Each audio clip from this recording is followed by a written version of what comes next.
Um, 1 second, I'll just. So my talk today, as I mentioned, is about sustainability and food. And of course there are, oops, 1 second, how do I move this? There are many facets to this subject, including climate change, land use, biodiversity, food security, various farming methods, and so on, many, many things. But of course, we don't have time to go into all of that today. So I will focus on just one theme, how we can reconnect to nature through food, and a few tips for us to live more sustainable, healthy, and harmonious lives. So it's not going to be as technical as Ravi's talk. So as the author Michael Pollan says, the way we eat represents our most profound engagement with the natural world. But in our busy city lives, it's easy to forget that we are part of a larger web of life. And our mental and physical health tend to suffer due to this disconnect. Most of us city dwellers are just 2 or 3 generations removed from the land. And for most of human history, we were constrained more or less by our environments. And we are still essentially the same as our ancestors. As Gandhiji said, to forget how to dig the earth and tend the soil is to forget ourselves. But in the last couple of centuries, our scientific advances have enabled us to far exceed natural limits.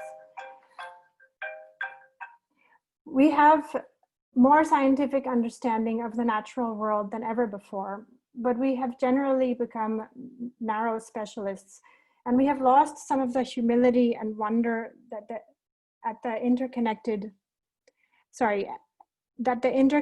complexity of nature demands. You may have gotten a small taste of that humility and wonder on a trek or safari. And you may not have even realized that you were missing something until you escaped the city and discovered the peace and wholeness that you can find in nature.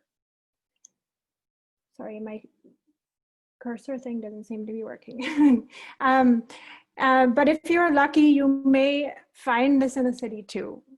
Especially in the quiet of the pandemic lockdown, we were able to notice the natural world around us better, from the birds and other animals to clean air and time to stand and stare. This recognition of our place within the natural world is at its core not intellectual, but emotional, instinctive, or maybe you could call it spiritual. But how can we work towards this recognition? Where do we start? So at a very basic level, this brings me to the first tip, which is to sow some seeds, both literally and metaphorically. So one way to connect with nature as the source of our nourishment without leaving the city is the simple act of sowing some seeds.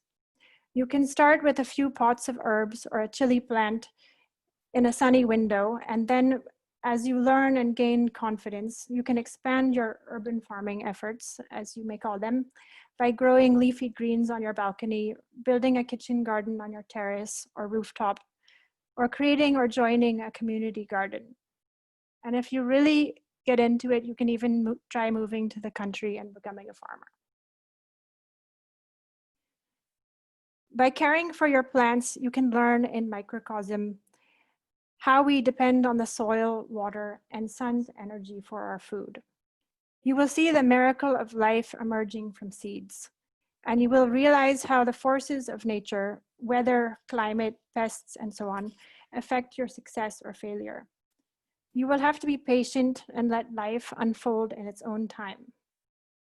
Finally, after this humbling experience, you will eventually feel the satisfaction of harvesting the first fruits of your labor. And your joy will be magnified by sharing those fruits with others. If you can create a community garden where you live, you and your neighbors will discover more things. Working together in a garden helps build meaningful connections with your neighbors.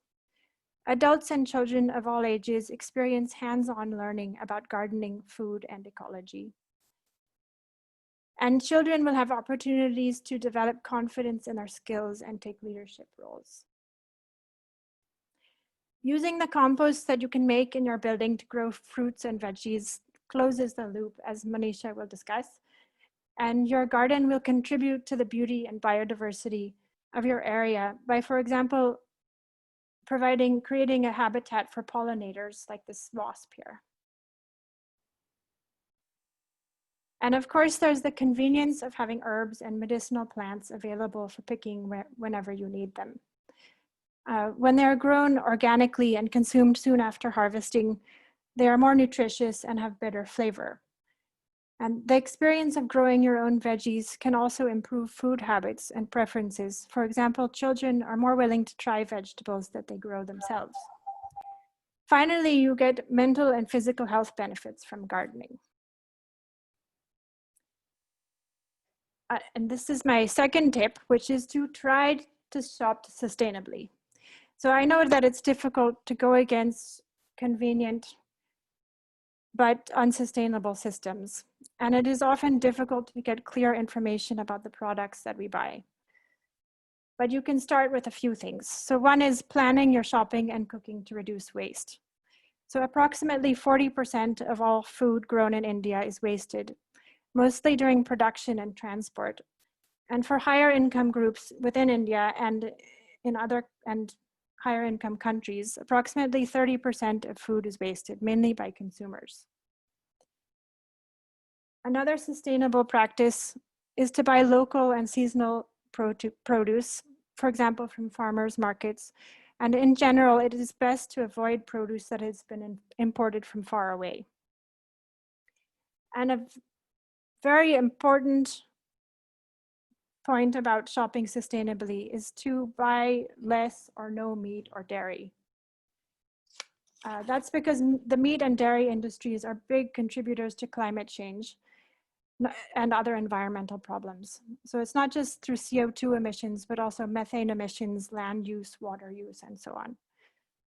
If you do buy meat or dairy, try to buy from more humane, sustainable sources, generally smaller farms. I'm just speaking in general terms, of course, there are exceptions. And through your shopping choices, you can support sustainable farming practices. This will usually take some research to find out which sources are better than others.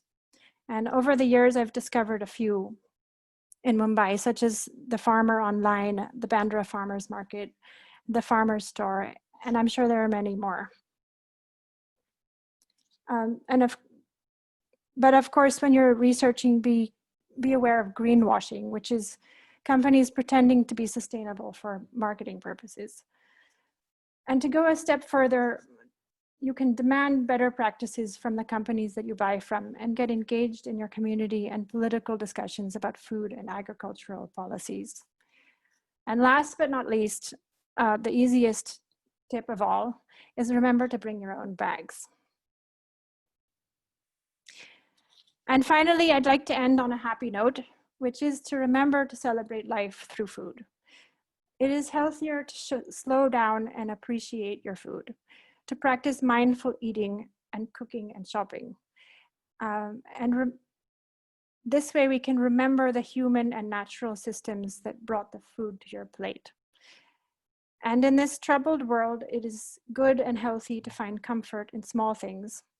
And one of the best ways to do that is by enjoying good food with family and friends. So I hope that we get to meet again soon over a real in-person meal with some wine, maybe an alibag.